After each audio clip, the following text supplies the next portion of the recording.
I apologize, everyone, for being late. I was abducted this afternoon by a right-wing gay man, and they are very difficult to escape.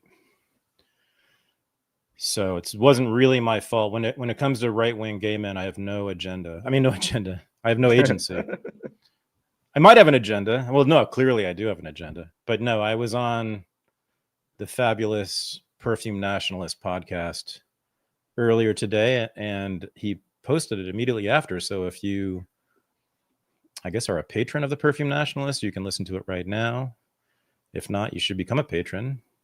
The great Jack Mason and I, we have done, God, I don't even know at this point, maybe 10 or 12 interviews together. Either I'm interviewing him or he's interviewing me.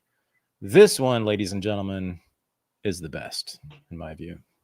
We discussed Full Metal Jacket, although that's just the premise for the show. It's really about our histories with sex and drugs for the most part. That's the main subject. So you will certainly want to tune into this one.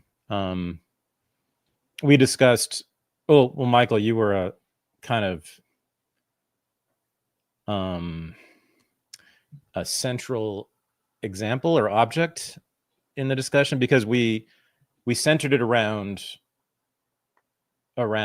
people's different feelings about such issues as war, and in particular Gaza, right? So Jack is more or less with you in that he just doesn't care. Yeah. Well, I mean, not the way that I do, not the way that us like gay Christian types do, but I mean, like the really gay, not like the Jack gay, like the really like fake and gay is what I meant.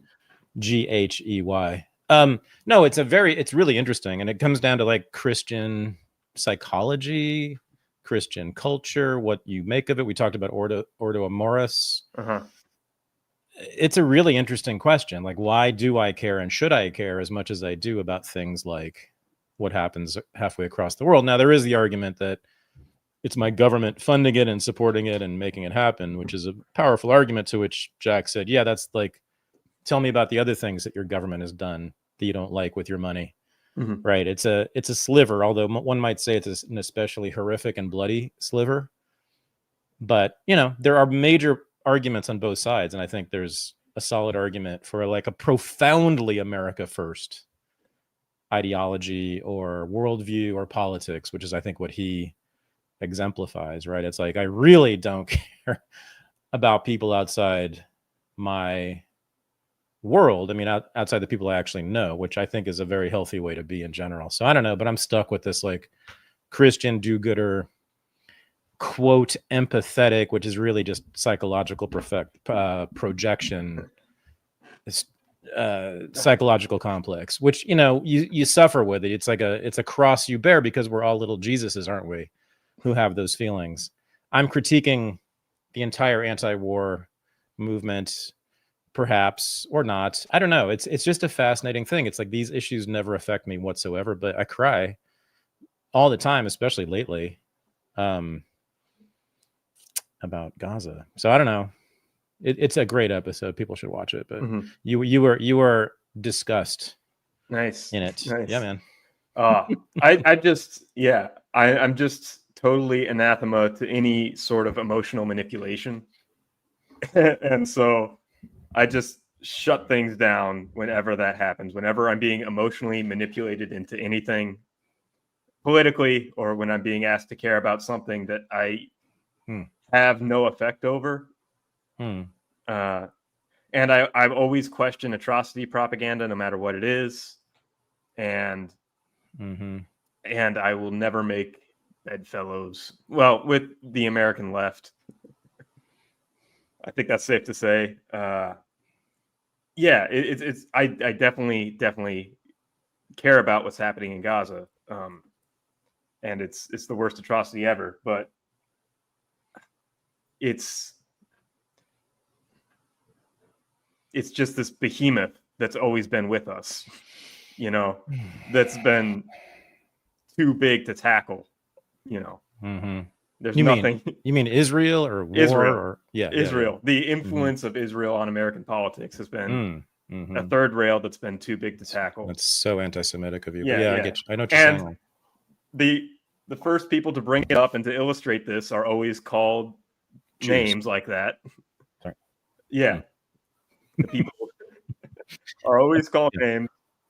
And the people who have actually offered a solution to it always get the worst epithets thrown at them. A solution to it.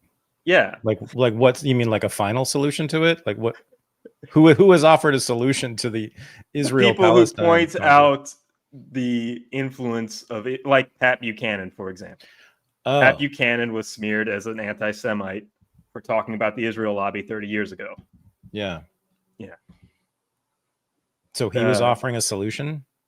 Disentangling from the Israel lobby, not listening to Netanyahu on his clean break memo. Disentangling from Israel, just in general. Yeah. Yeah. Which, again, hello, Palestine Solidarity Movement. People listening, watching right now, you are there. I know you watch this. Take off the fucking keffiyeh. Put on a suit. Stop. I'm sorry, but stop waving the Palestine flag.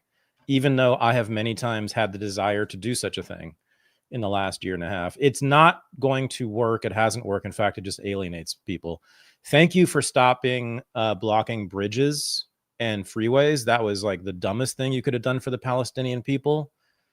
The only objective I'm speaking to Americans who are on our side on this, the only objective you can and should have is to, what Michael said, disentangle the United States government from Israel, stopping the support of it, which manifests in multiple ways. It's not just economic aid. It's not just sending bombs. It's political aid by blocking resolutions in the United Nations. It's giving them intelligence, protection, et cetera, et cetera. The only thing we can do, the only thing that we can accomplish, which therefore should be is stopping the U.S.-Israel relationship. And the thing is, the really nice thing, and this is why I don't understand why it's so hard to get across to them, that if we accomplish that, game over. Game over. Israel can no longer be an exclusive ethno state, especially now. There is no other friend coming to Israel's aid after the U.S. at this point, right? Even the UK and France, it's amazing. I don't know if you've seen this in the last week. Like the UK issued this very damning statement about the war in Gaza, as if they just discovered what's going on. But man, it is. If you are pro-Israel right now, you are on a very, very lonely island, and it's not even worth talking anymore. It's not worth having debates. Anytime a Zionist is people might have noticed this. And I mean that this is not an exaggeration. Anytime a Zionist or a pro-Israel person is on a big talk show now, I'm sure they've been instructed to do this. They just start interrupting and speaking over the opponent. They've gotten more hysterical recently too. It's like you can tell because I mean, even the ones who are normally sort of reasonable minded and act in a civilized way, that's all they do. When the debater starts talking, they immediately cut them off and start talking over them. It's all the time. So and now I'm once again back to like worrying as much about Jews as I am about Palestinians, because not that anything nearly as bad has happened to Jews, and the entire anti-Semitism thing is a complete fucking hoax. But there is just no chance, certainly, that the state of Israel will ever regain its reputation, because even among people like me who were like basically you were ambivalent a couple of years ago. Yeah, I mean, I called myself a non-Zionist. I just thought it was a terrible idea, and I tried to make arguments about what it did for Jews, which was to kill 30,000 of them and make them unsafe, and rather than do the whole moral dead Palestinian, don't you feel sorry for them thing, which that's all true. It's just not I don't think that's a good politics. You have to appeal to people's self-interest, and we can. And the thing that's nice here, but again, the Palestine Solidarity Movement doesn't understand this. They're so busy like being pissed off at America, they don't get it. Like the American people, for one thing, are like really close to our side on this already. Yeah. But that's all that we need to do if we simply convince a majority of knucklehead normie Americans that we should no longer have a relationship of any kind. And by the way, it needs to be that. There needs to be zero assistance. We should treat them like a typical non-ally, not an adversary, but just a non-ally, just like we treat, I don't know, Zimbabwe or something, right? Just non-relations. Trading relations, like with any nation, is great, but that's it. That should be the extent of it. And that's, by the way, that's my sole political position on Israel. That's my anti-Zionism. I just want the United States to stop having any relationship with it whatsoever. If we can convince Americans, a majority of normie Americans, to end this relationship, it's over for the ethno-state. I mean, that's obvious. I mean, ask an Israeli, they'll tell you that that's why they've been lying so aggressively to us, to Americans, for my life, 57 years now, since 67. But they don't, because they're the left, and this is pretty much the only issue I agree with the left on. And we know what the left is, and this, and this is, I said on Twitter, and I'll say it here, I'll say it again, perhaps the worst tragedy of the Palestinian people is that their greatest ally has always been the American left. I mean, those people will sink your ship, and that's all they've done. Even though they can get millions of people in the streets now, look how much effect it's had. Look how much effect those protests have had. In fact, they've gotten locked up and have swayed zero opinion. I don't think they've swayed any opinion. In fact, I think they've retarded You've disrupted normal people's lives. Worse than that, we've talked about this, but worse than that, you could have probably did kill some people who were on their way to let's say the hospital. Mm-hmm. I mean, you can imagine the countless scenarios of life or death, or momentous things that people were kept from doing because these people were protesting on bridges. Yeah.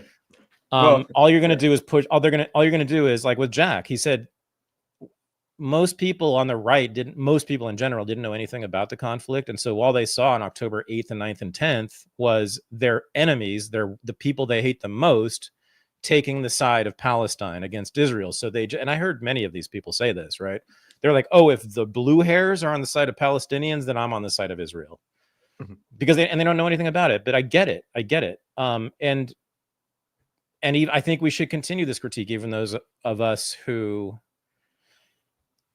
hate the left but are pro-Palestine, I guess, to put it bluntly, crudely, I suppose. We need to continue the critique of the left, because I think they are fucking the Palestinians more than anybody. Look what all the right wing in the United States talks about is the protesters. They don't talk about the issue. You may have noticed. They don't talk about what's actually happening in Gaza. They immediately want to talk about what's happening at Harvard. Dude, you know what? So last summer, at the university I live around, there was, in the spring, there was a huge protest, and it got shut down by the police, and it was really stupid how the administration handled it. But there were people camping on this giant public area that has historically been a free speech zone. Like, there were Gulf War protests that lasted several months in the 90s. There's a history of this place being dedicated to protests, so I understand that.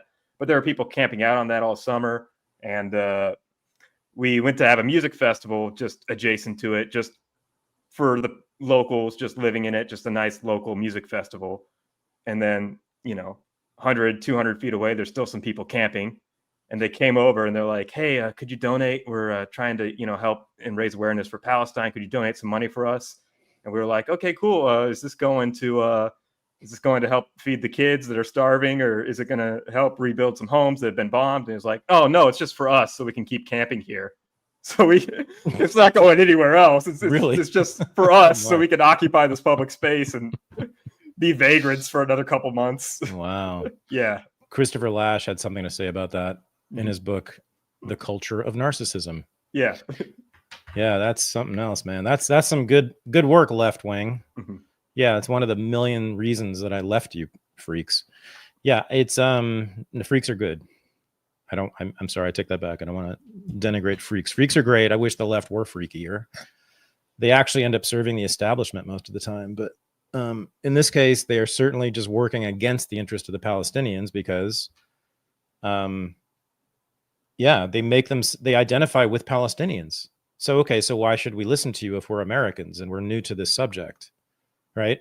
You're actually you're wearing a keffiyeh and you're clearly identifying in many ways, right, with Palestinians, and you're also saying that America, I'm of course completely critical and violently critical of American foreign policy and much of its politics, of course, but I am not. But to say that I'm anti-American and hate America and not qualify that at all, I mean, even if I did, number one, yes, I should move, but otherwise it's just not effective. In fact, it's going to work against you, because Americans who don't feel that way, which is 99% of them, will hear that and just turn off. And also associate Palestinians with this asshole who they're talking to right now, and have now less of a reason to vote the way that you want them to vote next time AIPAC funds some congressperson. Mm-hmm. And yeah, well, I mean, props for them. Dumbasses. Props for them for abstaining from voting for the most part, or to the Muslim communities. A lot of them switched over to Trump in 2024. Right. Yeah. True. Yeah. The Muslims know what's good for them. Right. Mm-hmm. Just like the blacks increasingly. Yeah. Yeah. Leaving the Democratic Party. The people who speak. Yeah. Right. Exactly. The Democratic Party has been the savior of black people. It has been since the 1940s. And the left has been the savior of Palestinians since 1948. And look where that got you in both cases. Beware of saviors, ladies and gentlemen. And yeah, I'll say it, white saviors, but really anybody. But just in this case, it happens to be racially tinged. It's white people in America who take up the mantle of Jesus, whose mission it is to oversee and save, redeem these poor benighted people around the world who they've never met. Mm-hmm. Yeah, it's a gross little set of choices we have. Yeah. I think Theo Vaughn is a good case study. I just discovered him. Yeah. Oh. He's funny. Mm-hmm. He makes me laugh. I'm still trying to figure out talented. I'm trying to figure out my feelings and my thoughts about him, because he's a curious dude, but he definitely cracked me up. Yeah. But did you see the clip that's been going viral? They posted yesterday. Yeah. He's been hammering on the Palestine issue for pretty much a year now. And yeah, he had goddamn Gabor Mate on his show. I mean, goodness, there's no, that's as deep as it goes. Yeah. So, rejoice, finally, it's true. The right wing, not just the right wing, the entire establishment and the right wing. Theo Vaughn, he's not right wing, but that's no, he's not. No, he's not, but that's who he hangs out with. Well, that's who listens to him. This is the thing. Yeah. Right. Yes. He's Rogan's audience, right? It's the same. He is largely Rogan's audience. The left is courting him. Right. He's had Hassan Piker on. He's had Gabor Mate on. He's had Bernie Sanders on. So but Rogan's had those people on too, right? Yeah. Yeah. Rogan's got it. He's very Rogan-esque politically. Yeah. I'm just saying, and Rogan himself. He's also been basically against Israel throughout this. Mm-hmm. No, that's when he came out with it. It's funny. I thought, oh God, that's the final nail in the coffin for the Zionist state. It's if they've lost Theo Vaughn, not just that they lost him, but he's doing special videos about it. There's been the establishment in the last 2 weeks has just cracked apart. And so the Financial Times, the Economist, I'm trying to remember, there's the government of the United Kingdom, government of, was it France? I think Macron too. Yeah. But the UK, it was incredible. The Foreign Secretary of the United Kingdom issued this blistering denunciation of Israel in the House of Commons on TV, just I think yesterday or 2 days ago. David Lammy. It just wild, because the UK has been probably more in the pocket of Israel than even the United States, or at least as.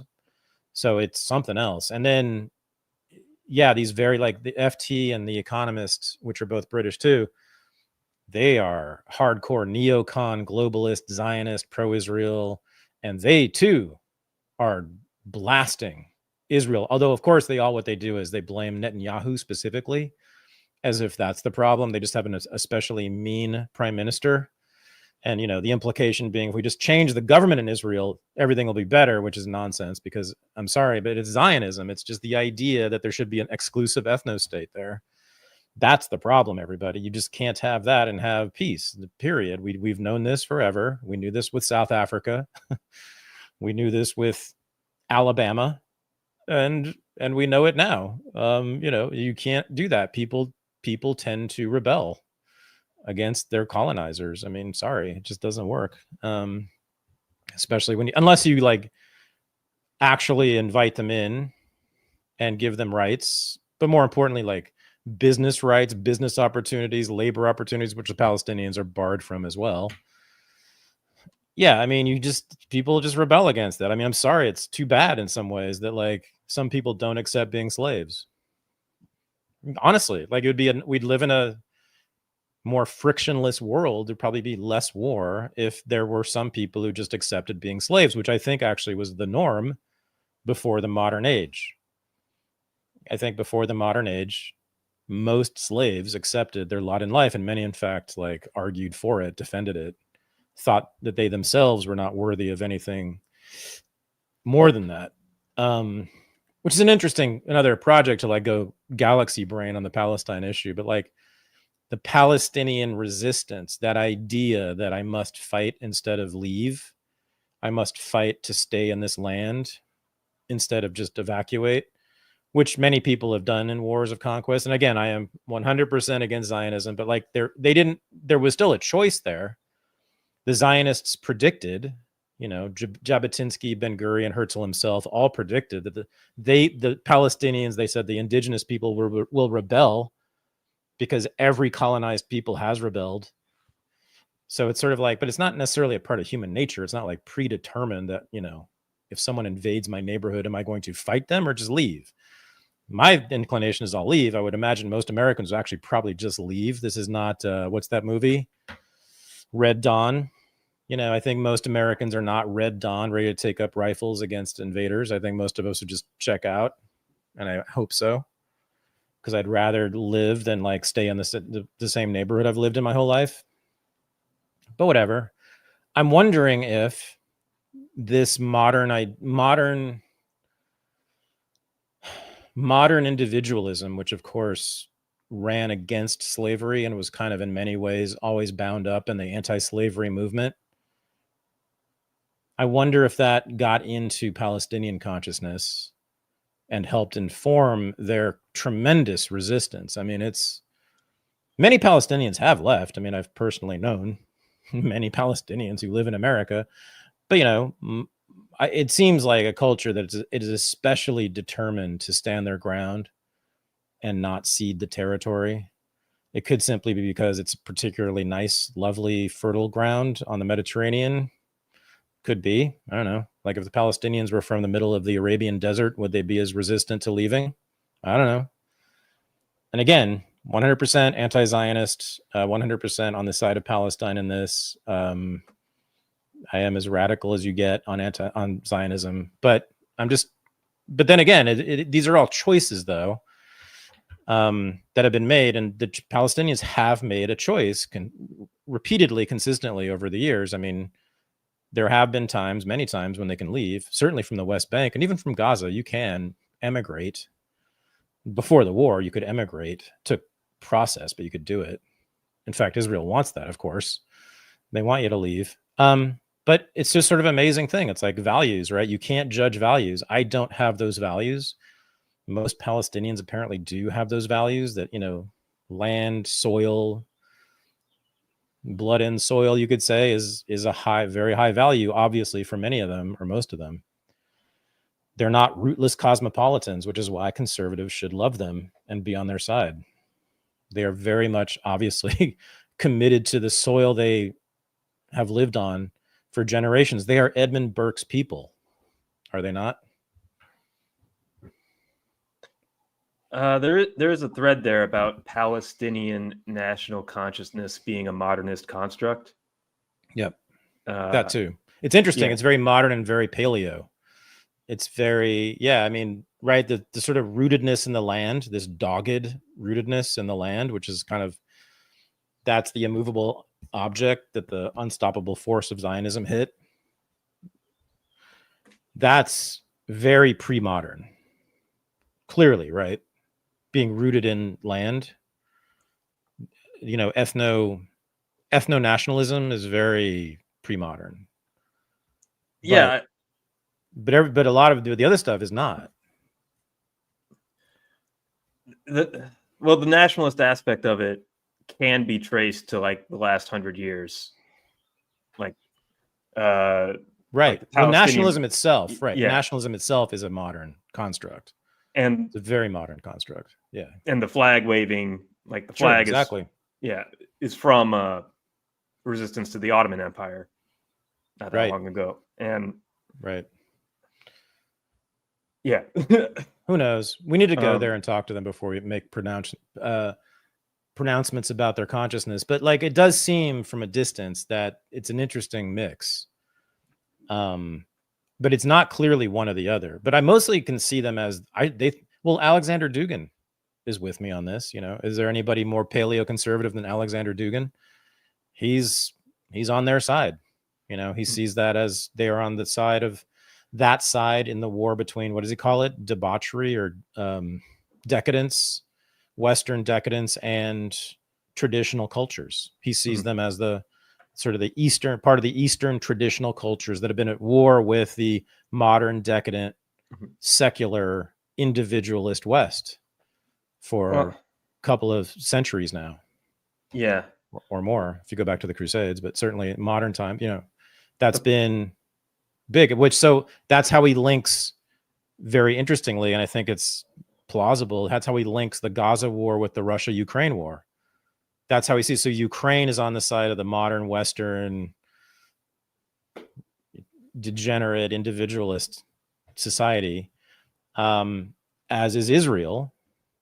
Russia and Palestine are, it's true, generally speaking, of course, like more traditionalist, orthodox societies in which the dominant religion is quite powerful and central and imposes quite a lot of discipline and control, you could say, over the populations, for better or worse, but it just does. Islam clearly in Gaza and the West Bank exerts a lot of control over people's lives. It's internalized. They do it to themselves. I'm not saying it's necessarily imposed from without, although it's part of it, but like most of them believe it. They believe, most women in Islam believe that they should cover their heads. I mean, it's not like, and same with Russia. I mean, less so, of course. Russia's much more secular society, but it's also a more Orthodox Christian society than the West is, that's for sure. And has, you know, more, generally speaking, more traditional, conservative, one could even say at this point, Eastern values. So that's an interesting, I don't know, just it's a completely different way of thinking about the war, the Gaza war. There's a few different ways there. Yeah. It's hard to trace the consciousness of the Palestinian people too far back now because they've been so brutalized and their population is so young. Yep. And now, these the people living now, I mean, my God, they were born, you know, 10 years ago, 20 years ago, most of them were born 20 years ago, literally. I mean, that's crazy.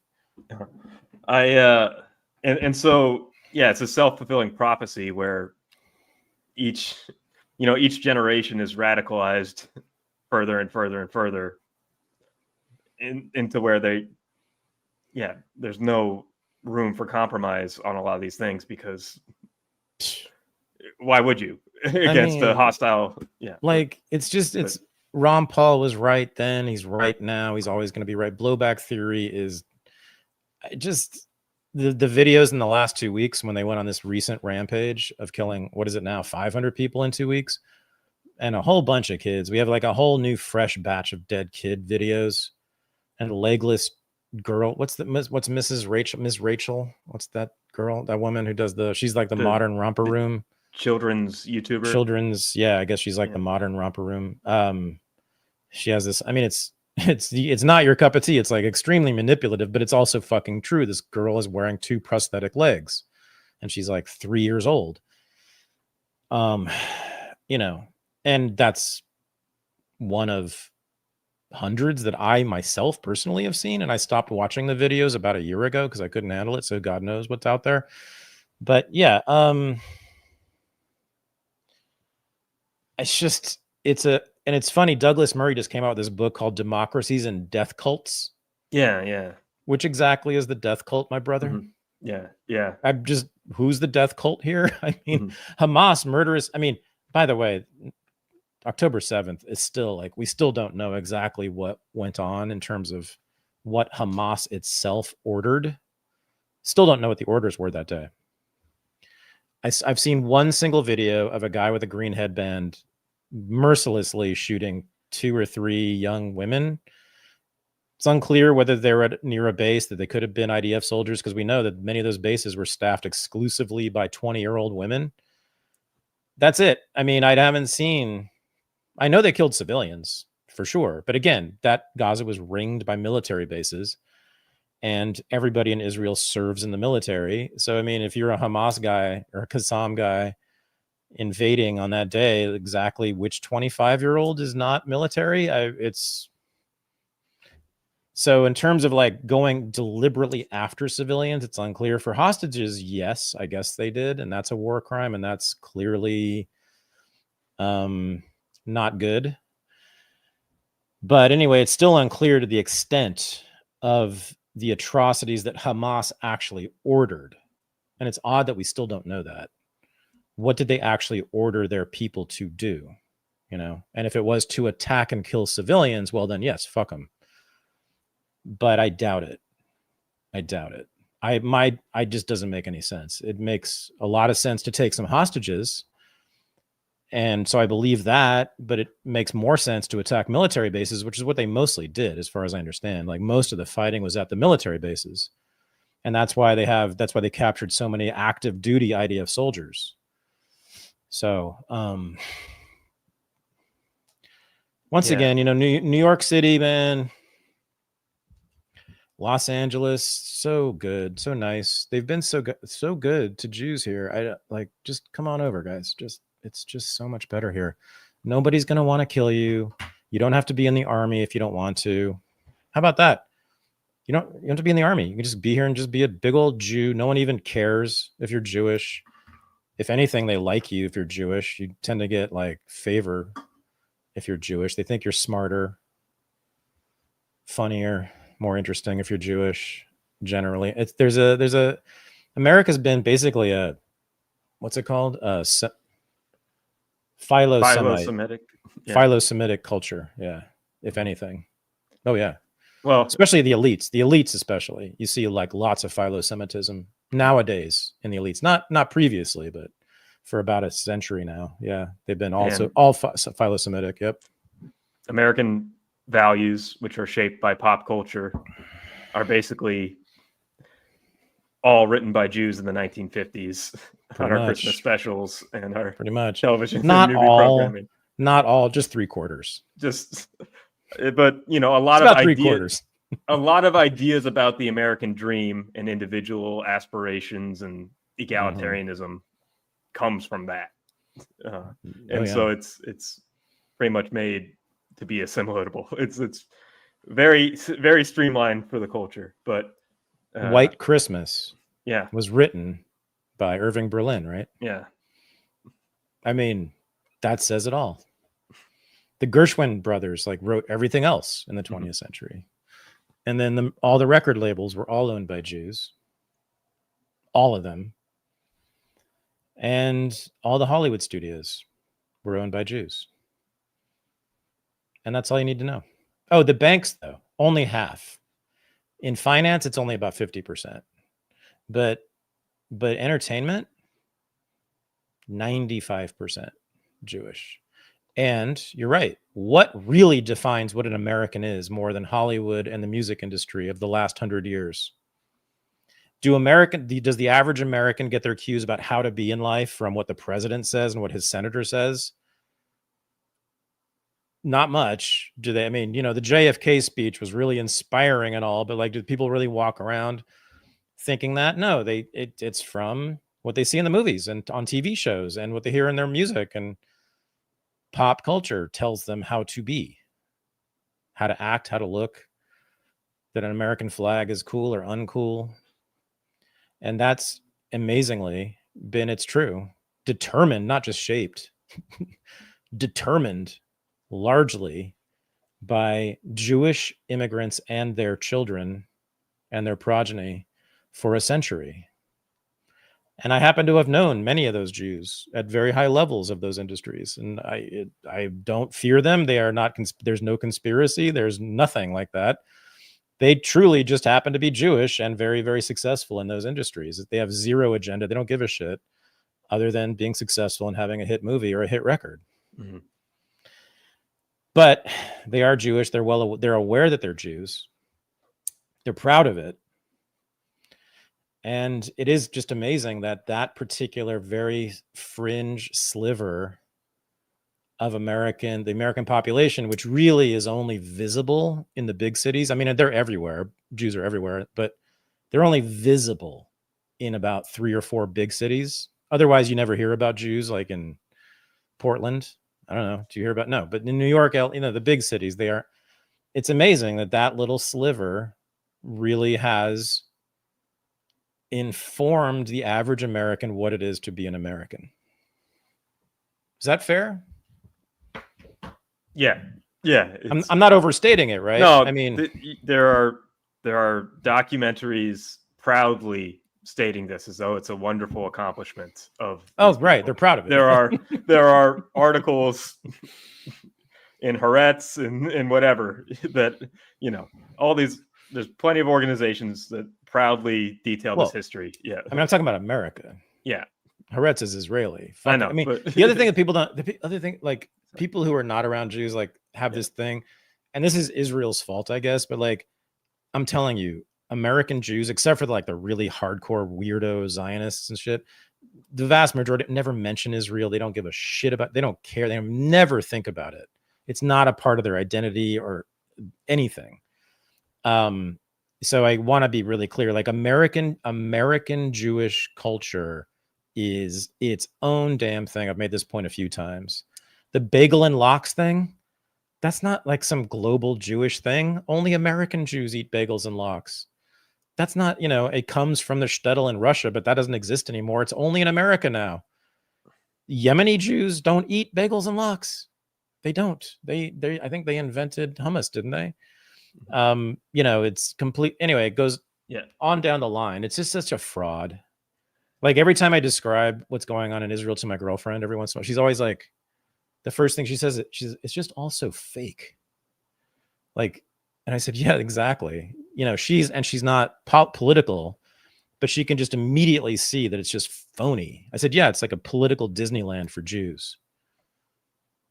Is nothing to do with reality. It's all nonsense. I mean, it's founded upon like these biblical lies or myths. Sorry. Myths. Well, it's based off of a myths, not lies. Not erroneous reading of the Bible. Whatever. Just whatever. Just myths. It's from the Bible. Whatever you want to think about it. So if you want to establish contemporary geopolitical law around what the Bible says, be my guest. But that's what they're saying. That's what they do. Yeah. Again, this is my critique of the American left, or like the people who are effectively like who supports Israel, American evangelicals, based off of an incorrect dispensationalist reading of the Bible. How do you get past that? Tell them to actually read the Bible. Tell them to read the whole Bible. Read the 7 books that the Protestants took out. Read the whole thing, and don't read the footnotes that were added 100 years ago. And then, people will lose their attachment to it, and they'll still keep their attachment to the religion that they know and love. But I still want to talk about Theo Vaughn. Because, Yeah. He's an interesting case. I'm looking at articles about him right now. There's a couple articles called "Who is Louisiana native Theo Vaughn, the Manosphere podcaster?" Who is Theo Vaughn, the Manosphere podcaster? He's being labeled a Manosphere podcaster, as if like just having a male audience wild makes you a pickup artist from 15 years ago. Exactly. Did you see the CNN interview with Tim Dillon? Yes, Tim Dillon. Oh, yeah. Classic example, which is like they come into it with like, so Theo Vaughn, are you a part of the manosphere? Tim Dillon, does Joe Rogan, what she actually accused Joe Rogan of stopping some other comedian from going on CNN? Like he had some, like he controlled all the podcasters. Like he's some fascist dictator. They have these paranoid fantasies, liberals, about what goes on over here in the podcast world. If there's any gatekeeping, it's to the right. These people gatekeep a lot of.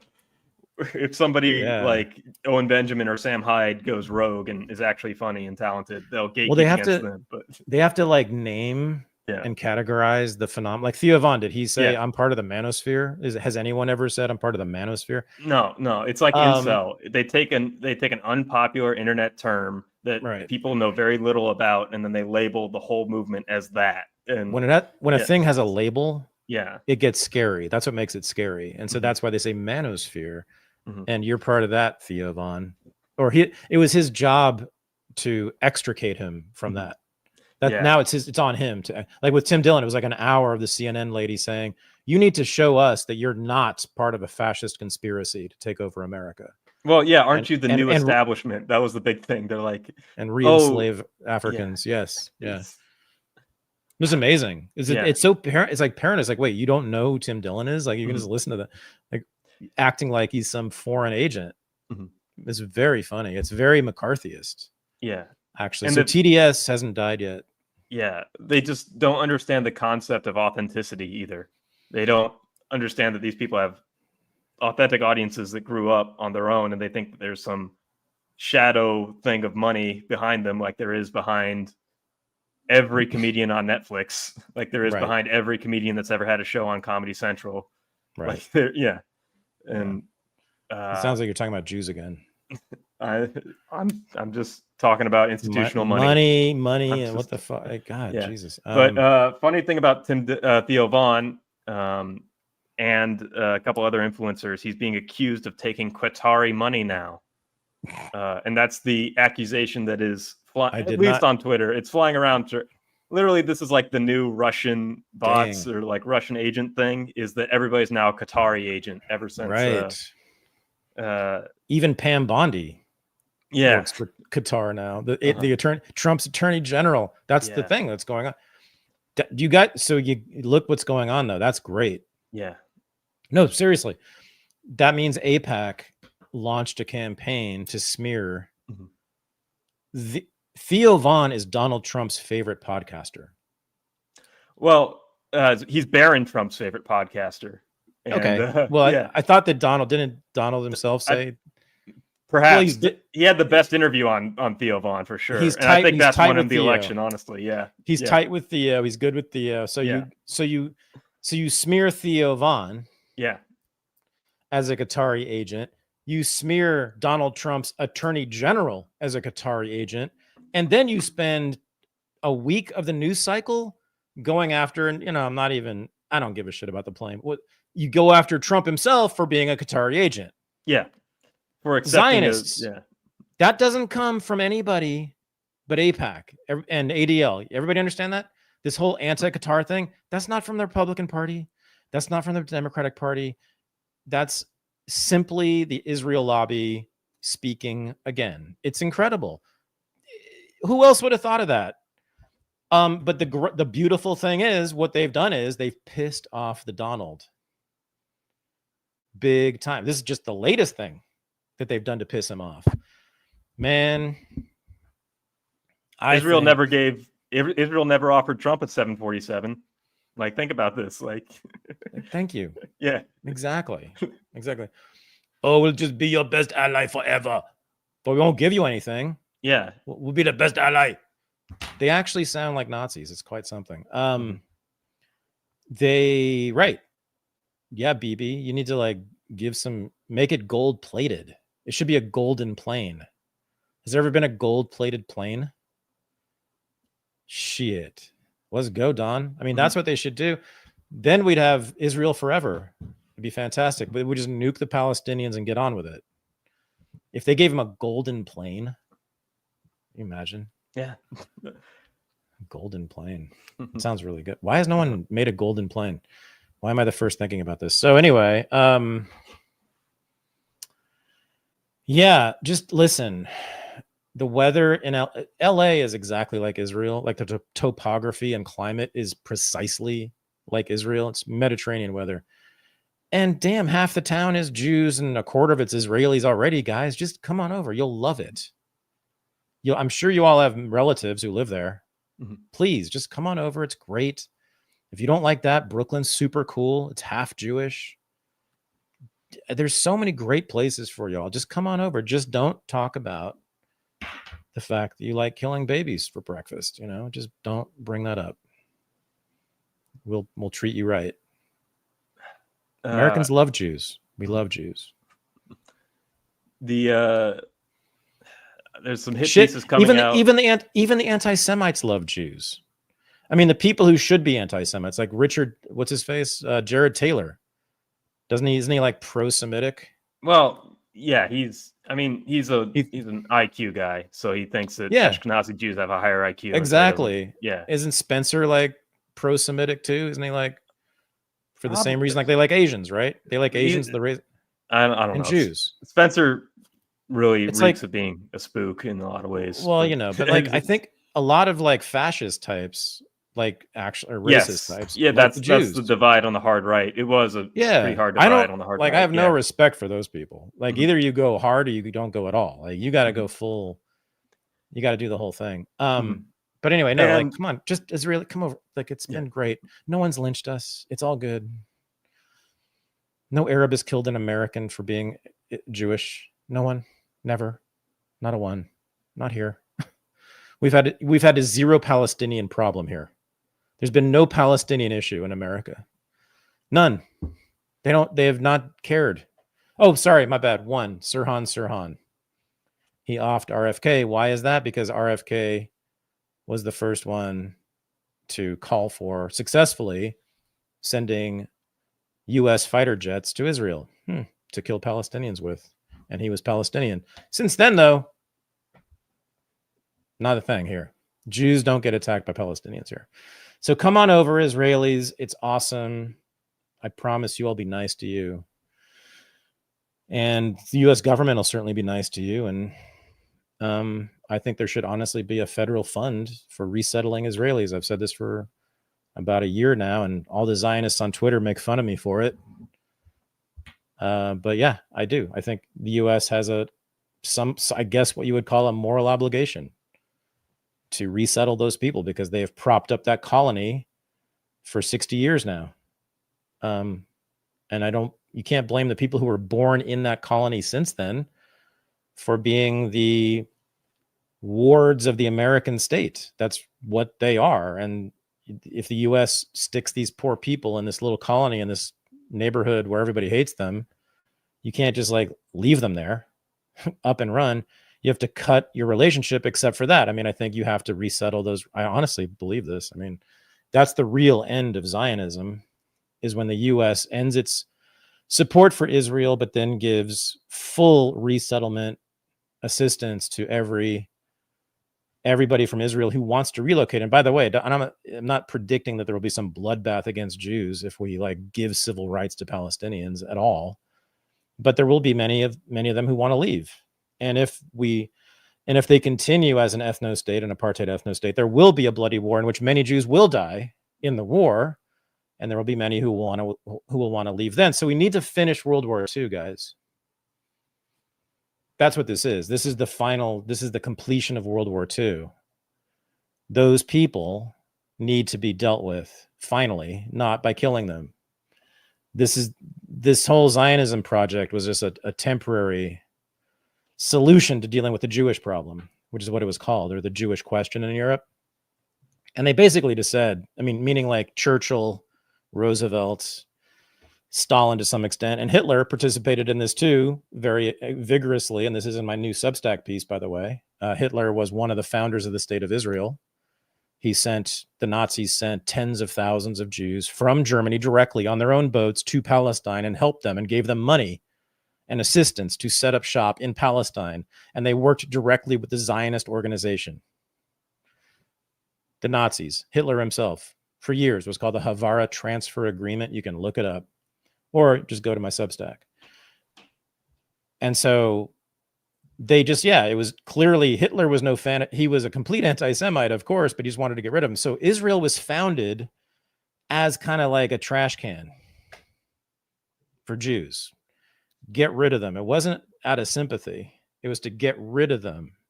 And that at the time was the only place they could find. They looked at Madagascar, the Nazis did. That didn't work. They sent a bunch of Jews to Singapore, actually. There are thousands and thousands of Jews who live in Singapore to this day because the Nazis moved them there. They weren't interested in killing them. They wanted to move them out. Again, all the smart Jews ever in the last 250 years, all the smart ones in the world have moved here. That's all, period. If your family, the smart ones, more than half, something like half the diaspora lives in the U.S., we're lucky. Those of us who had Jewish ancestors who did that shit made that choice. But you can still do it now. And half of you are from here anyway. Half of Israelis have some kind of U.S. relative. They almost all have like dual passports. It's ridiculous. Show me an Israeli who doesn't have some American or British or South African relative. They all have major family connections in elsewhere. So get out. I think we should talk about the visit that happened today with President Cyril Ramaphosa of South Africa. I heard about it. I haven't watched it yet. I want to watch it yet. Oh God, I can't wait. Oh shoot. This is gonna be amazing. I mean, I didn't want to distill it. It's 5 minutes long. It's 8 minutes, the whole interaction. I didn't want to get it all. But the broader topic of the emerging white racial consciousness, or the play happening here, where Donald Trump let in about 60 South African farmers as refugees into the United States. Right. And for some reason, Democrats just don't like refugees. They just don't think that if somebody's suffering elsewhere, that the United States has any obligation to help them at all. If there's a humanitarian crisis somewhere, that it's not our duty to help them in any way, that we should just let them die and be killed over there. That where's your red hat, bro? You need to be wearing a red hat. So that's what, and that was a straight MAGA talking point. It was really well. I mean, that was like an especially like sophisticated and well delivered MAGA talking point, but that's what that was. Well, I've not heard a single, I've not heard a single argument from anybody as to why these refugees should not be let in, other than the color of their skin. Don't you remember that you and I both believe in Great Replacement Theory? I mean, it is the explicit strategy of the Democratic Party for the last. For those who are watching and like thinking, "Oh my God, Thad Russell thinks," yes. There, yes. Matt Orfalea, right? He has that. Is it him or is it? There's a reel out there on Twitter. It's kind of hard to find. It must have been suppressed, but it was out there of Democrat after Democrat after Democrat, and I mean like senators, congresspeople, presidents, the biggest Democrats, saying over and over and over and over again, we need more immigration because it will get us more votes. Well, Hillary Clinton said it in a way last week too. Yeah.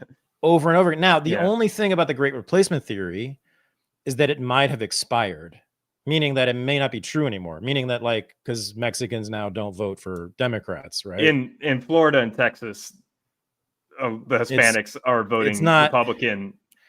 But if I were a Democrat, I would not be importing lots of Latinos. Again, right? I think.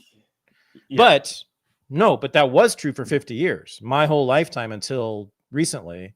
Yes, they voted overwhelmingly Democrat. Yeah, of course. I think Texas and Florida are kind of isolated, and I think the culture of those states, people assimilate to the culture of those states. If you go to California, you assimilate to the culture of California, and so I'm against immigration, illegal mass immigration, under those same pretenses for a number of reasons. But also, if they go to California gets more representatives. They vote, and they do vote overwhelmingly Democrat. And but also, but hold on, that's changing though, isn't it? I think it's changing but especially with Trump, it is changing a little bit in California too now. Recently, isn't it? Doesn't he have a majority of Latino men now? Isn't it? Yes, a majority of Latino men, but and how about young Latino men? But then you win. If you have young Latino men in this country, you win long term. Like that's a movement you want to be a part of. Am I wrong? Like even if Trump and then Trump is trying to exclude them. I'm like, bro, that's your constituency now. It's very flippy. Because until 5 years ago, yes, we were right. Great replacement theory was absolutely the operating theory among Democrats as to what to do with immigration. That's why they did primarily what they did with immigration. It wasn't from the goodness of their hearts. It was to win elections long term. That shouldn't even be controversial. But that's until 5 years ago, 10 years ago, until Trump. And now we've seen, even before Trump had started, right, with the Bushes, I think it even started a little bit, Latinos started to move more and more to the Republicans. And with Trump, it accelerated so much that now it's a majority of Latino men in the United States vote for bro, and yet he wants to deport their uncle. It's very interesting. It's just interesting. Yeah. Am I wrong? There's some contradictions there. It's more complicated than that. I'm making it complicated. What do you mean? No. Go ahead. Go ahead. There's more factors than voting, but I want to stick on the I want to stick on the subject of South Africa. I don't want to get to you want to get back to white genocide as fast as you can. Yeah. Well, I mean the interaction. Just like Grok, right? Have you heard about this about Grok? No. Oh, you haven't heard? You haven't seen this? I haven't seen what's going on. Over the last, I think it's a week or so, if you type in, I don't know what the current status is, but people can do it. Type in almost any question in Grok, and it'll say, the weather in Oklahoma City tonight will be 78 degrees with scattered thunderstorms. And if you're white, you should know that the South African government wants to kill you in a white genocide. I haven't seen that. I literally asked Grok today about white genocide, and because it uses mainstream media articles as its sources, it said mostly debunked conspiracy theory. Yeah. So Elon came out and said it was some rogue employee who was fucking with everybody and and hijacked Grok, and which is probably true. I mean, I don't see why Elon would do that. Do you think Elon's a fascist, and why has he disappeared? I think he's disappeared. I haven't seen him. He's not even tweeting, right? Is he even tweeting these? Yeah. I think calling people racist and fascist is I'm never for that necessarily. No, but I mean, in any way, do you think he's had any fascist sympathies when he did the salute on stage? I still don't see that. I see it as an autistic salute. Yeah, no, I see it as a salute to the spectrum. I will always be in space. I will never be connected to people. That's that salute. He's looking upward to. That's why he's into Mars, where there's no people there. He doesn't have to relate to anyone. My heart goes out to you. It's that. He doesn't have to have any emotional. You don't have to have any emotional intelligence when you're on Mars. You don't have to be able to talk to women. You can just put babies in them and then leave them and then give them a severance package. Yeah, no, I'm not a fan of. Anyway, sorry. We're getting shut down because of this. Yeah, no, I think Musk is disappearing because I think the Republican budget is not cutting spending, and congressional Republicans are not working with him, and the responsibility of cutting the budget is on congressional Republicans. And if he can't work with them, then his hands are pretty much tied, and he's suffered a lot to his public image for it, and it would do him a lot of good to hang away from the public spotlight and just be doing cool sciencey stuff again in the background. Price. Don't forget the stock price of Tesla. The stock price has come back up. It went down, but yeah. If you bought the dip, you're doing very well right now. No way. But, all the way back. I'm not sure, but I think because it had lost like half its value, right? Something like that. It was I mean, it was overinflated to begin with. I think it was about half. It was a Tesla, it was a cliff. Stock price, 6 month chart. I mean, it was the most ridiculous thing ever. If anybody's been tracking it, because all right, 6 months. Latest price is $349.79. So what was it in January 1st? January, it was $463. At its lowest, it was $222. That's not bad. I mean, yeah. The lowest is what? Lowest was $222. So yeah, so almost half. Yeah. Yo, I was right. I was being right. Okay. 222 is kind of inflated for it too. But well, whatever. He lost half his shit. I mean, that'll stop you from being like a fly-by-night government official. Mm-hmm. Oh, I'm going to play in the government for a little while, and then he's like, "Oops, I'm losing my company. I'm going to go back to." No, I think people are going to buy the dip regardless on that. I think people know to. But anyways, I also think he's a deeply insecure person. I mean, I don't want to criticize, but it's just why not? Why not? I don't know the guy. I mean, but he's got his... Wait, is this a policy? I'm trying to think. Do you? No, I do think buying Twitter and the things he did for the Trump administration during the campaign was heroic, and we all owe him a lot for buying Twitter and releasing the Twitter files. It's worse now. And buying Pennsylvania. I know as a platform it's worse, but at least it's not. At least, but it's free. It's freer, and it's not a CIA. It's not releasing CIA psyop all the time. I don't know. The CIA is kind of comforting to have around. Like I found, like I'm kind of miss it. You know, like when things were all under control, like the CIA was telling all the media what to say. Like I kind of miss it. Like we all, the three talking heads, ABC, NBC, said the same thing. Dan Rather, Tom Brokaw, CNN's still around. MSNBC, CNN are still around. It's just not the same because there's so many diverse, different opinions all around CNN. I really miss the days when everybody said the same thing, and I kind of mean that. I miss the Cold War. I miss a bipolar world. It was really simple. There was good and evil. So simple. I'm 36% serious. I'm at least partially serious. I do miss it. It's something we should all think about. Like it's about the world we live in. I'm not saying the internet, I would give it away. I can go on and on forever in boring ways about how amazing it is, right? And transformational it is for me in my life and everybody's life. But I also wonder about happiness. Now, probably we were just as equally depressed in the 1970s as we are now, just in different ways, is my guess. And probably less anxious then than we are now. I think we're more anxious. That's what I said. Yeah, more anxious, less anxious then than we are now. Yeah. No, I would think so. That has to be true. Yeah, but it was. We didn't have based screens. off of. Again, it was based off of the lie that was the post-war order.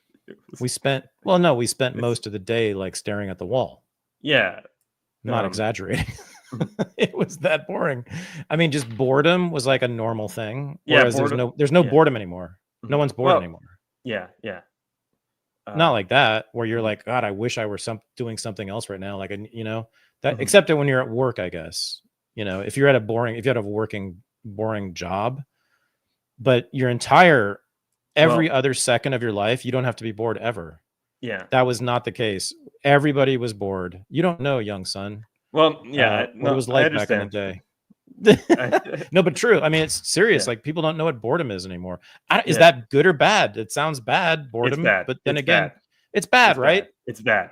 But then you exchange that for like constant anxiety. Yes.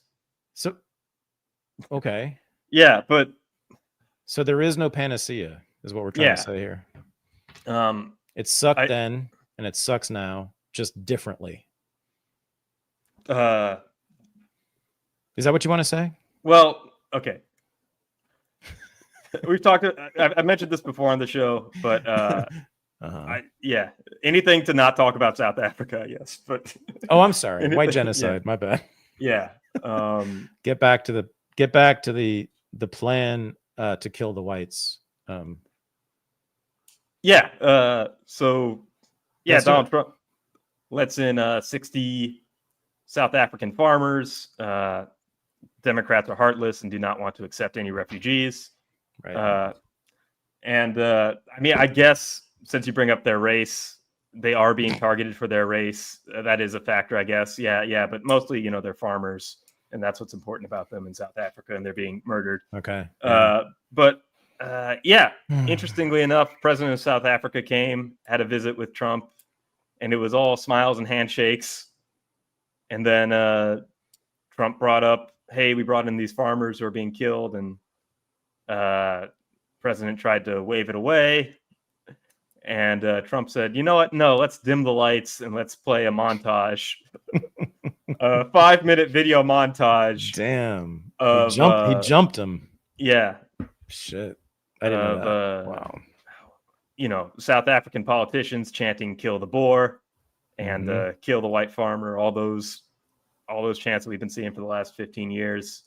And he ended it with a mass grave footage of a symbolic drive through a mass grave, and see all those crosses. Those are farmers. Those are the farmers we're trying to save, and those are the farmers that are being killed in South Africa. And then he continued to bring out articles about specific farmers that have been killed. And then there's a top golfer from South Africa who talked about how his parents and his relatives have had their farm seized and how it's not safe to be there anymore. And all while these South African officials are just wanting to get this over with and hanging their head in shame. And so it's a big move. And it's probably the bravest thing anybody's ever done on a diplomatic visit. But there's the obvious double standard here, is that why didn't you do this to Netanyahu when he visited? And maybe just maybe Netanyahu might not want to come and visit the United States if he knows that this treatment could be pulled on him at any time. So I think this is a huge negotiating tactic for anybody who wants to do a diplomatic mission to the United States, is that if it doesn't go your way, we'll just start airing the worst crimes that you're complicit in, and leave you speechless to it. So, do you think there's a white genocide going on in South Africa? I do. Again, genocide is a loaded term. I'm not going to be mad at you. No matter your answer. I think there's a dekulakization in South Africa. I think there's an argument for it that it's happening yet. Yeah, meaning that there's obviously genocidal elements within the Black South African population, and even within probably the ANC government. Just like with Israel, right? Except I think with Israel, it's much more genocidal, but we know that there are people in the Israeli government and certainly the population who are like clearly, explicitly, no doubts, genocidal toward Palestinians. And I think we know that's true for some. I don't know the extent of it among Black South Africans generally, and then within the ANC government. I don't know, but I know there are some. I know that. Yeah. So yes. Well, so you can't say it's ridiculous to suggest that it's genocidal. Well, right. The mainstream media arguments that are calling it a debunked conspiracy theory are saying, no, there's just a huge murder rate in South Africa and everybody gets killed there. And so people are being killed indiscriminately. Their race has nothing to do with it, the mainstream media argument. There's an obvious through line of decolonization in South Africa, starting with Nelson Mandela, who was a terrorist who bombed public places. And there's a obvious through line of that policy to today, and decolonization has been a disaster there. And there's definitely been a targeted killing of the landowning farmers, and there's been a targeted reseizing and redistribution of their land by the government there. Okay. I mean, so first thing, decolonization has been a disaster in every African country. Mm-hmm. But why is that? Like, why do you want to? I would lay the blame for that on colonization. Right? I mean, if you look at the history of, for instance, Rwanda, which is fascinating. Mm-hmm. If people don't know it, like the British and the Belgians came in there and just chose sides and said, oh, this tribe is going to be higher status than that tribe. And we're going to confer privileges to this tribe over that tribe. That tribe will be basically indentured servants. And this tribe that we favor will be the ruling class in perpetuity. And that's how they ruled Rwanda for decades. And guess what? That tribe, the Hutus, rose up in the 1990s and well, they rose up multiple times before then too, but in a big way, and they slaughtered their colonialist oppressor. Now, having told you that story in that way, does anyone understand? Is anyone like as horrified about the Rwandan genocide? If you and I lived in the same neighborhood and we were ruled over the way that the Hutus, right? Well, Hutus were ruled over by the Tutsis, right? The Hutus were the majority and they were the majority too, by the Tutsis for decades. I mean, brutally, with zero civil rights. We were basically relegated to the lowest rung of society. We couldn't get any decent job. We lived in poverty, blah, blah, for decades. And the ruling class, the local ruling class was reinforced by the colonial superpower over us. We'd want to kill all those motherfuckers. Does anyone not understand that? Like, I mean, remember the supreme power that the Tutsi ruling class with European power supporting it for decades did? They could rape your sister, which they did. They could just snatch her up, take her off to some cell and rape her all day long and get away with it, right? That kind of oh yeah. And you have zero rights. They can come and take your property whenever they want and build a road through it. Yeah, it's kind of funny when you like change the narrative from the non-colonial to the non-colonial point of view. It's like these so-called atrocities and massacres and blah, blah, blah, and genocides look really different. No, I blame colonialism for South Africa's mess now. Yeah, and that goes back to, I mean, the Boers were there before the freaking Zulus. People don't know that. The Boers actually colonized South Africa before the Zulus got there. But if they had just been left alone, it was the meddling of the British government, the Dutch government originally, the British, but especially the British government, and then ultimately the American government at the tail end. It was because of all that it became like a disgusting, bloody war. When in world history, again, would you rather live in South Africa in 1975 or now? Wait, give me my options again. Now, would you rather live in?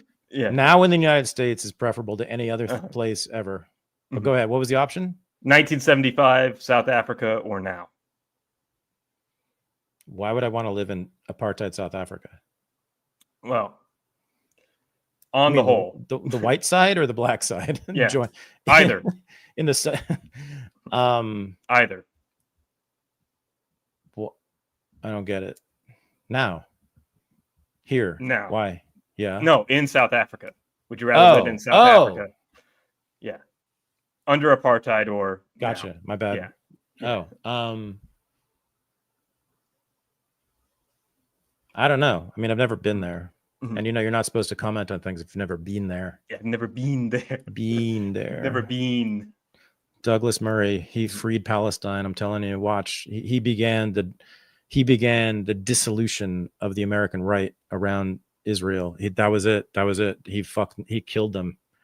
Netanyahu should assassinate him. He should have Mossad go assassinate Douglas Murray, because if he keeps doing this, no one will support Israel. God bless you, Douglas. Keep it up. Yeah, no, I mean, I don't know. I get your point. I'm sure like Elon Musk's family would much prefer to go back to 1975. I think for, upper class whites, it was dope. I'm sure it was amazing. Great weather, great climate, again, similar to California, and amazing place apparently in all sorts of ways. And a very although the Boers, he was British, but the Boer culture is really puritanical though. They're very frontier Puritan, similar to Western American Western so-called settlers. Mm-hmm. Very harsh, rigid, restrictive, repressive culture, which gets a lot done. They civilize shit real fast. Awesome. Nobody can build a road like a Boer or a Western American, but it's not so much fun necessarily. But I think the project of Nelson Mandela to the present needs to be re-examined through a critical lens. And well, but wait, okay, again though, I don't care at all about defending Mandela, but I think most of the terrorism was under Winnie, his wife, who ran the ANC when he was in prison, which was what was it, decades? I mean, the heart of the conflict that culminated in dismantling apartheid, that was Winnie Mandela. He was in Robben Island prison for almost all of that. But she was a grotesque terrorist. I'm also talking about his administration though. Just how he right. Both. Yeah. And and that's even what's better, happened since then. Yeah. And the government. Oh God. Yeah. Sure. All kinds of racism. I don't even know the half of it. I mean, but I do know I've heard things, just basic competent governance. Like he did not address the AIDS crisis that was happening there. He was mostly, just revered as a public figure for coming out of prison and having all of the liberal world behind him, and never held to any critical standards of governance. Never, nobody asked Nelson Mandela, what are you doing to improve the situation economically or anything? They just treated him like a hero.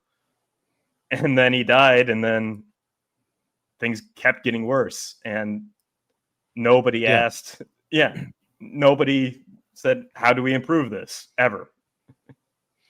Yeah, I'm trying to remember the early days of the ANC government. I mean, it was all communists, right? So that's the first thing you need to know about the South African government. That's more important actually in terms of who they are than the racism, which is there.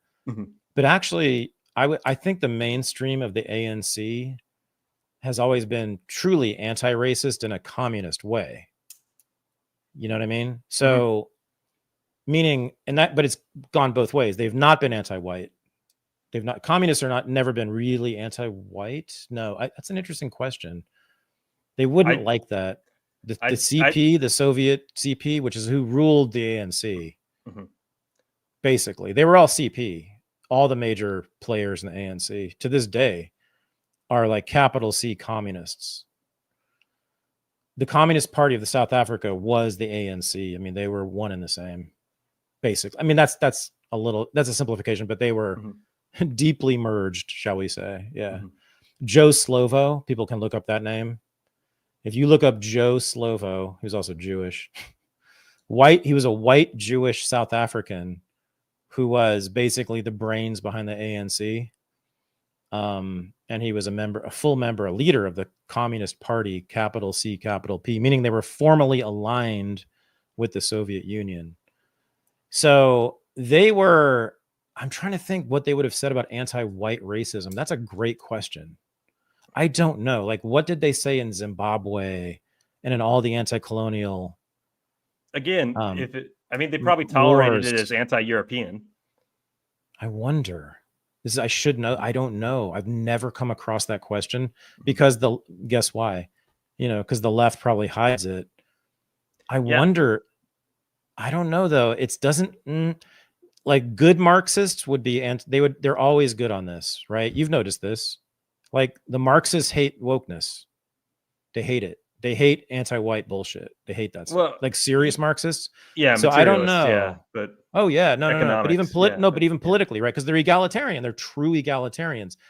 If you're a true egalitarian, you don't like any of that stuff. And that's true for real Marxists. They hate that woke anti-white shit. They hate it. But they also have Because class is all that matters. Yeah, but they're also anti-hierarchical and anti-colonial, and they could tolerate anti-white racism if it's anti-Christian or if it's anti-European. It's actually true. The dumber ones, I was going to say of us, because I used to be one of them. There's a very casual anti-white racism that's like, you can make jokes about how white guys can't dance and can't play basketball and, you know, that kind of thing. Mm-hmm. Like you would never choose a white basketball player as your favorite player. Even though that's all the best players. You can't do who do you choose?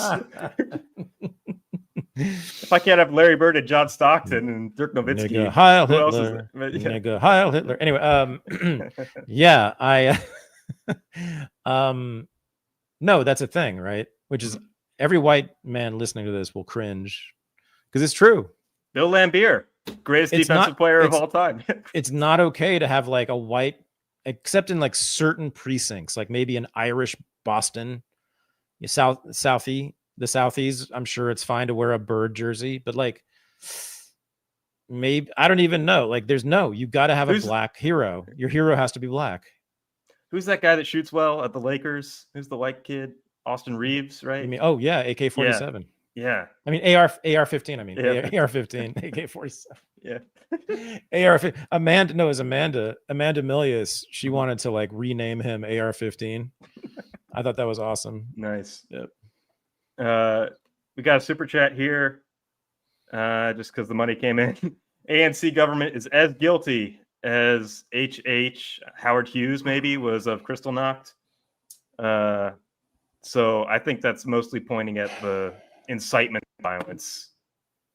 Oh, they did terrorism. Yeah. And when I say terrorism, it's simple for me. It's deliberately targeting civilians, period. Yeah. Like for any cause, for any reason, doesn't matter. I don't care. And I think that's the universal kind of legal definition too. If you deliberately target civilians for any reason whatsoever, it's a war crime. It is what should not be allowed. Period. Right. Dude, it doesn't matter. I was a Spike Lee loving, hip high schooler and everything. And then I looked up, what was Nelson Mandela arrested for? Bombing a public square and killing 25 civilians. It's like nobody ever asks this stuff. Like, it's such a heroic victim. He's just like Martin Luther King. He's just like Martin Luther King. Yeah. King, amazingly, to this day, the only thing we can pin on him is that he fucked around on his wife and the plagiarism. But who? Okay, sure. Yeah. Well, he was a hypocrite too. He had guns all over the place, and you could read my articles in Reason magazine if you want. Ooh. Yeah. You know about that? My article. No, I didn't know he was strapped. No. Oh, my articles in Reason from like a decade ago. They're still up. I have two articles that I wrote for Reason about the civil rights movement and how they all were strapped up and how they depended on guns to win. The South was absolutely desegregated at the point of a gun, a black man's gun, or many black men's guns is what it was. If black men weren't as armed as they were, being number one in the South, where there was zero gun laws at all in the 50s, none, right? Anybody could have a gun anytime. And a whole bunch of them had served in the military recently, in war, in fact, in the Korea War and some in World War II.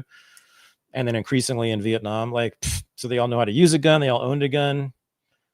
All right. And they're close to a majority of the population. It just became really difficult for like true white segregationists to impose segregationist laws because dudes were strapped and they could fucking kill you. And many of them did. There's an amazing history of black violent resistance. This is why Killer Mike and I did that interview, because that's what Mike was into. He was researching for a project a history of black violent resistance to racism and segregation in America, which goes all the way back to slavery. And that's kind of one of the main through lines in renegade history. But yeah, I mean, guns are good.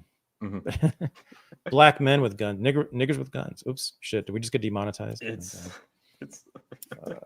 the name of a book. That's which book? Yeah, look it up. Dang. Everybody type that in. N-I-G-G, if you don't know how to spell it, because you've been taught not to ever think the word. N-I-G-G-E-R-S. That's Sean Hannity's line. I've never even thought that word. Wait, who wrote that book? Was that A-Trap Brown? Was it a Panther? Who was that? Who wrote that book? God damn it. No. Oh, I know. It's my man. Oh God. Robert in North Carolina. He was the main guy, the black violent black. He was the guy. He was the leader. Robert Williams. He was the leader of the NAACP of all things in North Carolina. Negroes. Okay, yeah. But then but that became guns. Who used the line though? He used the N-word. It was a comedian, maybe. Anyway, Robert F. Williams, and he's prominently featured in my articles in Reason. It's also in Renegade History, I think. Yeah. Huey P. Newton probably used it as a slogan. I know someone in the South. No, okay. Boy, there's so much good stuff. C.O. Chin, he owned the main rhythm and blues nightclub in Mississippi and was the leading bootlegger in Mississippi and organized a militia in the 1960s to accompany voter registration workers from SNCC, the civil rights organizers. And so the little college girls who came from up north to come help the Negroes vote, going door to door, literally. And they were accompanied usually, at least in Clarksdale and Natchitoches and all those places, by 3 to 4 black men with rifles over their shoulders. That was the civil rights movement. It couldn't have won ever without all those black men, otherwise known as N-word, with guns. It's an amazing story. So I should, go ahead. We're a little over time. I know. It's because I love everybody. Yeah. I do want to talk about the Pope just a little bit. Just because, the most powerful American is now in Rome. And everybody who was watching the conclave all said, well, there's one thing we know. It's going to be unpredictable. Anything could happen, but it's definitely not going to be an American.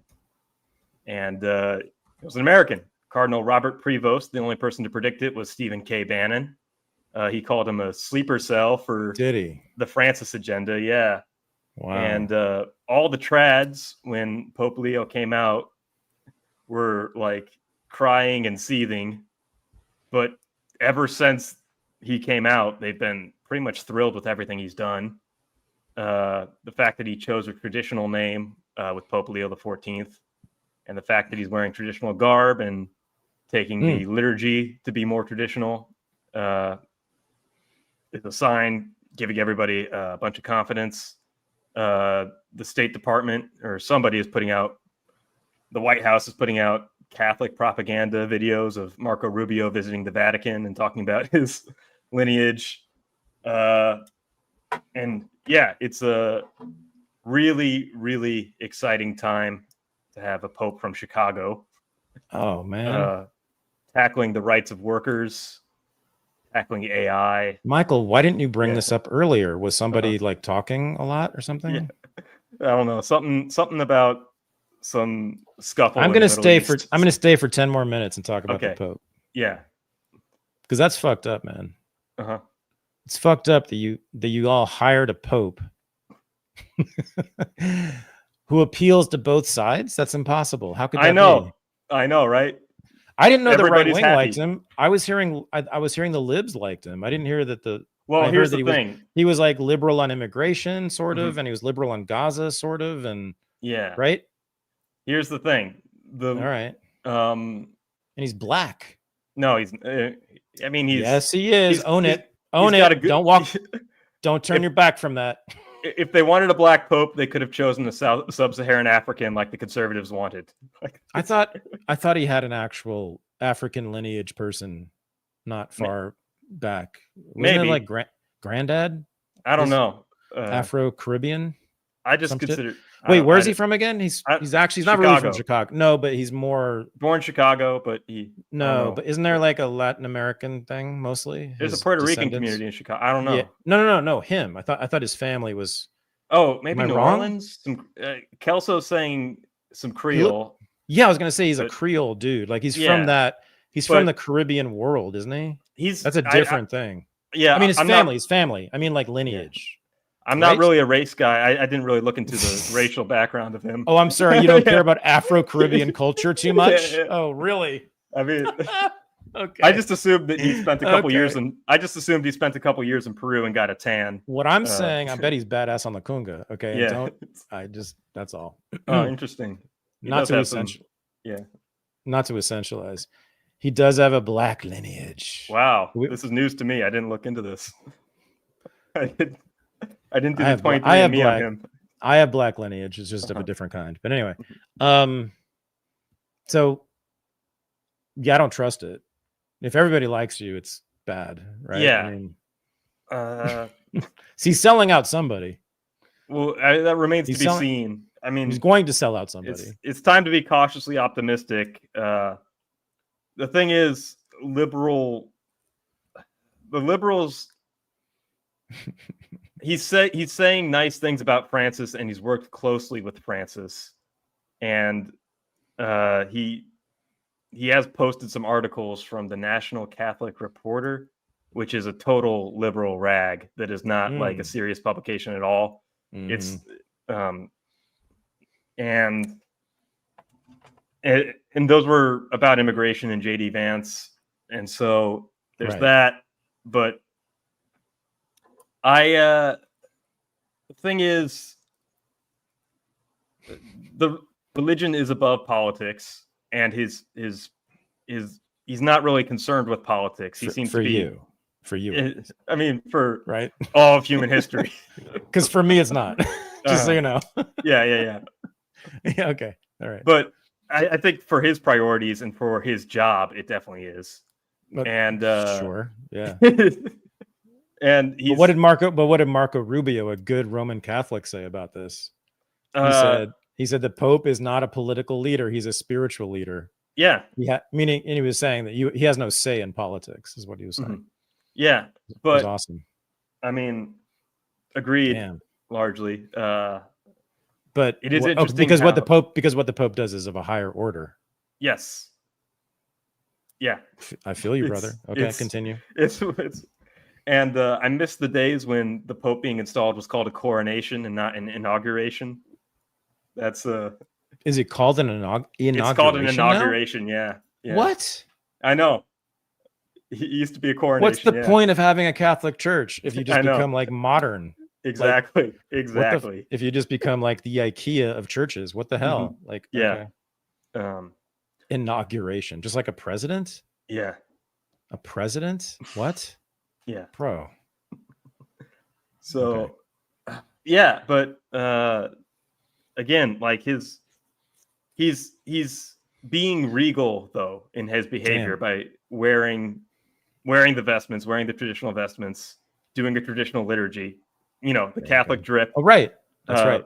Francis was not wearing the traditional vestments. He said out of humility. And wanting to be more like the common man, or like not wanting to be special or spectacular. Mm-hmm. But really, if you're the only Pope not wearing the vestments, you're kind of making yourself special if you do that, you know? Yeah. I want everyone to think about all the cultures in the world that have been overwhelmingly Catholic, that have really, in many ways, been defined as Catholic countries, right? Some really famous ones. Mm-hmm. And then just think about the whole sweep of human history for the last 2,000 years, at least.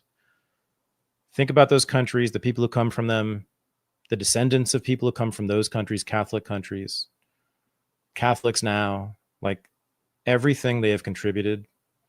And then just in your mind, just wipe them out. Just eliminate, just eraser them from history. And tell me where we're living now. If they didn't exist, if that whole culture, so vast and extensive and influential. I mean, it's right up there with the Jews, man.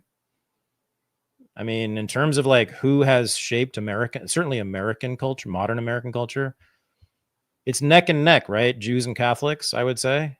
Well, Catholics are right there, man. They're right there. I think Catholics,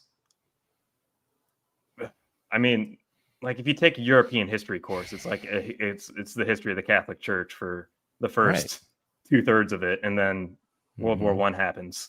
But yeah, the thing that's the compromise is that people, I mean, the traditionalists, the conservatives are just happy to see their culture represented again, and to see a more traditional liturgy, a more mysterious liturgy, to see people giving out blessings in Latin, and to have the mystery and a return to Catholic culture happening, and to have that coming from the United States. That's the thing, is astonishing to have him, you know, speaking Wednesday in English and then in Sunday in Latin, and then So wait, are there any contradictions? That's what I'm thinking. I'm just curious. Like, is he between the politics and the the contradictions, one might say aesthetics? I mean, for an outsider, it's the aesthetics, but for you, it would be like liturgy or whatever. Like, are there? Because with Francis, you know, there were some arguments for there being a contradiction between the doctrine and maybe the practice. Although I don't know. I mean, you know, like, so like being pro-immigration necessary or whatever his position is on immigration, like, it's not, that's kind of a traditional Catholic position, right? It's, I mean, it's nuanced. I think it's nuanced. I think the teaching of the church always has been pretty nuanced on a lot of issues. Like, they'll say nations have a right and a responsibility to regulate their borders, but people also have a right and a responsibility to seek refuge and to migrate and seek a better economic opportunity. I think, right. I mean, so many. What percentage of migrants across the world have been Catholic in the last 100? You know, a lot. No, that's right. That's that's the thing, is people are saying if the United States has a future, it's going to have to be a Catholic one. It's the only way to keep the Christian identity and to assimilate with the. I mean, they've always been. It's amazing when I never thought about that, but yes, every immigrant wave in this country, the 1830s, Irish, the big wave, 1880s to the 1920s, Italians, more Irish, and then more Irish, and then the Germans all the way through, German Catholics too, and then since 1965, the Mexicans, the Latinos. 99% of, or I don't know, 90+% are Catholic. So y'all have been, it's an invasion. Yeah. We should do something about it. Well, I've heard invasions are bad. And we should do something about that. And our Roman Catholic Secretary of State is the one who told me that. I'm super confused now. Do we not want more Catholics? This comes back full circle. Donald Trump, those people like you. Why do you want to keep them out? There should be a new great replacement theory. I know the Republicans, which is MAGA should be not Republicans. MAGA should be importing Mexicans by the busloads because they like their Donald and they'll vote for him. I don't get it. American politics is very confusing. It's more complicated. So wait, what are your feelings about the Pope? That was so far I'm thrilled. Like, thrilled. Yeah. It's incredible. Yeah. Why? He prayed a Hail Mary, and he gave because of the traditionalism. He's doing his liturgy in Latin. He's giving traditional blessings he's giving the highest graces from God possible are flowing from him. And and he chose a traditional name. He's it's a sexy name. Yeah, and it's a good one.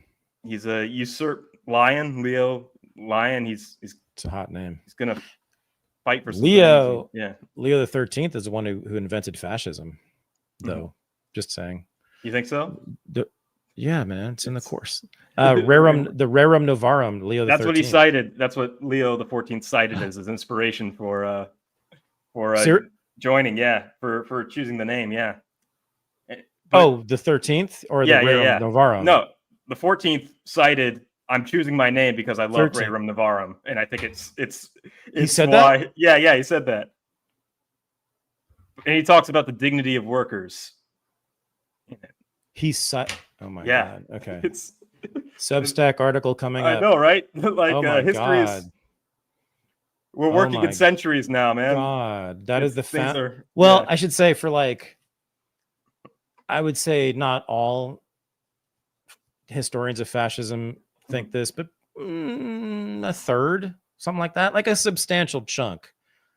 And when John Foote was in our course on fascism, he was new to that idea, but he did when I brought it to him, he was like, "Oh yeah, right, of course, yeah." Really about a third of the historians of fascism, the real scholars, identify the founding document of fascism as the Rerurm Novarum, published by Leo XIII, the Pope, in the late 19th century. I forget the exact year. And so now the current dude is citing that as his inspiration. Yeah, but hell yeah, let's go. More fascism. He criticized. I mean, why not? Why not at this point? Why not? Let's just have more fascism, right? I mean, like. We had the democratic fascism, capital D, for years. That was so not fun. We had liberal fascism for a century. Well, but certainly 60, 70 years. And then we got replaced by like kind of an authoritarian, kind of stupid fascism by Trump. And now we've got like potentially in the wings, like a new neo OG fascism, like going all the way back to the 19th century. Let's go, Leos. Yeah, I want to have it. I want to see it. Let's go. I'm into this. I think if anybody reads the document and looks at the arguments in it, they would find it a very reasonable critique of both socialism and capitalism. It's trying to find a middle. It's trying to find a middle path. A third path, perhaps. A third path. Yes. Yeah. Yeah. Yeah. It's not. You don't want to live in that society, though, Michael. Trust me. Yeah, but yeah, he cites it. The thing about dignity of workers, it might apply to migrants. It might apply to native-born citizens wanting to keep their jobs. But he's cited AI as a potential threat to the dignity of workers, so he's trying to bring it into the 21st century.